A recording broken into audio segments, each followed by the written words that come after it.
True Buddhism, Brooklyn Standard Union, February 4, 1895. Swami Vivekananda, being presented by Dr. Janes, the president of the Ethical Association, under whose auspices these lectures are given, said in part: The Hindu occupies a unique position towards Buddhism. Like Christ, who antagonized the Jews, Buddha antagonized the prevailing religion of India. But while Christ was rejected by his countrymen, Buddha was accepted as God incarnate. He denounced the priestcraft at the very doors of their temples, yet today he is worshipped by them. Not, however, the creed which bears his name. What Buddha taught, the Hindu believes, but what the Buddhists teach, we do not accept. For the teachings of the great master, spread out broadcast over the land, came back in tradition, colored by the channels through which they passed. In order to understand Buddhism fully, we must go back to the mother religion from which it came. The books of Veda have two parts. The first, Karma Kanda, contains the sacrificial portion, while the second part, the Vedanta, denounces sacrifices, teaching charity and love, but not death. Each sect took up what portion it liked. The Charvaka or materialist, basing his doctrine on the first part, believed that all was matter and that there is neither a heaven nor a hell, neither a soul nor a god. The second sect, the Jains, were very moral atheists, who, while rejecting the idea of a god, believe that there is a soul, striving for more perfect development. These two sects were called the heretics.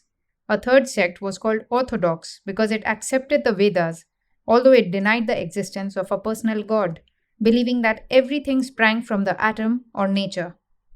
Thus, the intellectual world was divided before Buddha came. But for a correct understanding of his religion, it is also necessary to speak of the caste then existing. The Vedas teach that he who knows God is a Brahmin, he who protects his fellows is a Kshatriya, while he who gains his livelihood in trade is a Vaishya. These different social divisions developed or degenerated into iron-bound castes, and an organized and crystallized priestcraft stood upon the neck of the nation. At this time, Buddha was born, and his religion is therefore the culmination of an attempt at a religious and a social reformation. The air was full of the din of discussion. 20,000 blind priests were trying to lead 20 million blind men, fighting amongst themselves. What was more needed at that time than for a Buddha to preach? Stop quarreling, throw your books aside, be perfect. Buddha never fought true castes, for they are nothing but the congregation of those of a particular natural tendency, and they are always valuable.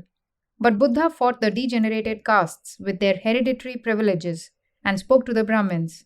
True Brahmins are not greedy, nor criminal, nor angry. Are you such? If not, do not mimic the genuine, real men. Caste is a state, not an iron-bound class, and everyone who knows and loves God is a true Brahmin. And with regard to the sacrifices, he said, where do the Vedas say that sacrifices make us pure? They may please, perhaps, the angels, but they make us no better.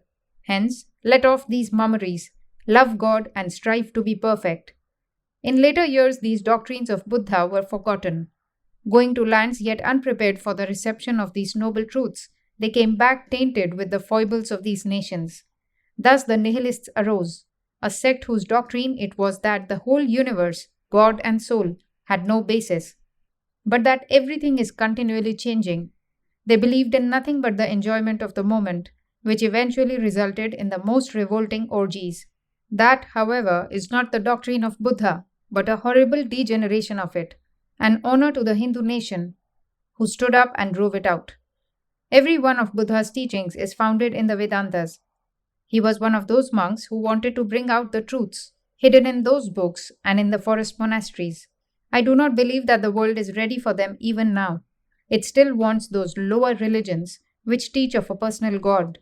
Because of this, the original Buddhism could not hold the popular mind until it took up the modifications which were reflected back from Tibet and the Tatars. Original Buddhism was not at all nihilistic. It was but an attempt to combat caste and priestcraft. It was the first in the world to stand as champion of the dumb animals, the first to break down the caste, standing between man and man. Swami Vivekananda concluded his lecture with the presentation of a few pictures from the life of Buddha. The Great One, who never thought a thought and never performed a deed except for the good of others, who had the greatest intellect and heart, taking in all mankind and all the animals, all embracing, ready to give up his life for the highest angels as well as for the lowest worm. He first showed how Buddha, for the purpose of saving a herd of sheep intended for a king's sacrifice, had thrown himself upon the altar and thus accomplished his purpose. He next pictured how the great prophet had parted from his wife and baby at the cry of suffering mankind, and how lastly, after his teachings had been universally accepted in India, he accepted the invitation of a despised pariah, who dined him on swine's flesh, from the effects of which he died.